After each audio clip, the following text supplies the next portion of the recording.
Les incubateurs de la recherche publique, tels qu'on les nomme, ont été constitués suite à un appel à projet qui avait été lancé dans le cadre de la loi sur l'innovation et la recherche en 1999. C'était un projet qui a été porté par Claude Allègre, donc on appelle ces incubateurs aussi les incubateurs Allègre.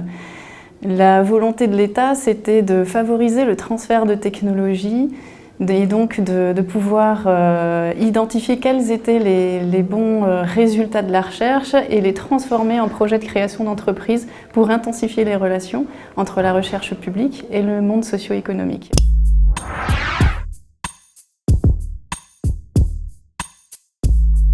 Il y a 19 incubateurs Allègre qui sont répartis sur tout le territoire. À l'origine, il y en a eu une trentaine au moment du lancement de l'appel à projet en 1999 et progressivement les écosystèmes se sont restructurés. Donc aujourd'hui, on a 19 incubateurs qui ont montré de très bons résultats.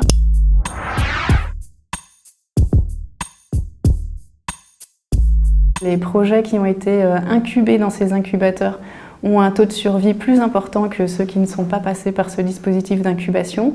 Il y a également un certain nombre de lauréats e-Lab qui sont passés par ces incubateurs. On s'aperçoit aussi que parmi les différentes prestations que proposent ces incubateurs, il y a également l'accompagnement au montage de dossiers e-Lab, ce qui permet de générer un continuum très favorable à la création d'entreprises entre l'incubation, les concours d'innovation qui sont portés également par le ministère. Alors le concours e-Lab, c'est un concours qui est porté par le ministère de l'Enseignement supérieur, de la Recherche et de l'Innovation, qui a pour objectif d'identifier les très bons projets de création d'entreprises technologiques, donc essentiellement issus de la recherche publique, et de les soutenir grâce à une subvention qui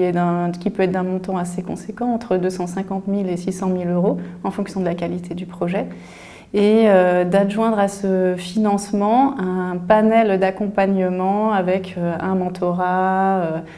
des accompagnements plus spécifiques pour que le porteur de projet puisse arriver plus rapidement à créer son entreprise et à aller plus rapidement vers la création de valeur, donc de produits commercialisables. C'est un concours qui est national, qui existe lui aussi depuis une vingtaine d'années, et qui a lieu une fois par an. Donc cette année, on a récompensé 73 lauréats qui incluent 10 grands prix. Donc ce sont des projets qui sortent du lot et qui vont pouvoir bénéficier d'une communication améliorée. Depuis l'an 2000, le réseau des incubateurs a accompagné à peu près 5000 projets d'entreprises innovantes qui ont donné lieu à la création de 3500 entreprises avec différents secteurs d'activité, mais il y a quand même 30% de ces entreprises qui relèvent du secteur de la santé, une forte proportion aussi dans le domaine des TIC, 38%, les sciences de l'ingénieur qui sont bien représentées aussi avec 29%, et les sciences humaines et sociales, on en compte seulement 3%, donc je pense qu'il y a aussi de l'avenir pour ces thématiques-là, et je pense qu'on aura un travail à faire pour intégrer notamment cette thématique à des problématiques peut-être plus techniques et d'envisager comment on peut intégrer cette dimension sociale au projet technologique.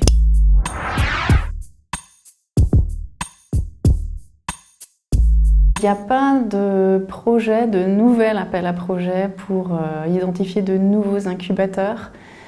pour plusieurs raisons. Déjà, on s'aperçoit que l'écosystème a fortement évolué ces dernières années, puisque je crois qu'au cours de ces 10 dernières années, on a vu apparaître 4 fois plus d'incubateurs dans tout l'écosystème français. 4 ou 5 fois plus d'incubateurs, donc ça fait une quantité d'incubateurs vraiment très très importante. Ensuite, on s'aperçoit que les incubateurs ont de très bons résultats puisqu'ils accompagnent de manière professionnelle les créateurs d'entreprises pour qu'ils arrivent à déboucher à leur projet. On s'aperçoit qu'il y a une bonne corrélation aussi entre le fait d'avoir été incubé et le fait de lever des fonds plus rapidement.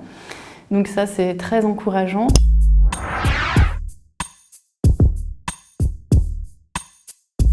Ce qu'on souhaiterait faire, c'est pour accompagner d'autant mieux à la création d'entreprises, c'est plutôt de favoriser la structuration de cet écosystème qui existe déjà, qui est très dense. Et c'est pour ça qu'il y a 2 ans, l'État a lancé l'appel à projet SIA, SAT Incubateur Accélérateur, qui cherche à identifier des bonnes propositions de consortiums, donc d'établissements qui sont positionnés sur la chaîne de valeur de l'accompagnement à la création d'entreprises innovantes pour proposer des nouvelles actions ou renforcer des actions déjà existantes pour accompagner à la création d'entreprises innovantes, parce qu'on pense qu'en travaillant mieux, de manière plus intégrée, on peut être plus efficace et accompagner mieux et peut-être plus d'entreprises. Puisque l'objectif aussi de la France, je le rappelle, ça a été dit par le président de la République, ça avait été repris par Frédérique Vidal en 2019 quand elle a annoncé le lancement du plan Deep Tech, c'est de faire de la France un État leader en termes de création d'entreprises innovantes. Et cet appel à projet, le renforcement du concours e-Lab vont dans ce sens de contribuer à l'amélioration de la création d'entreprises pour remplir cet objectif national.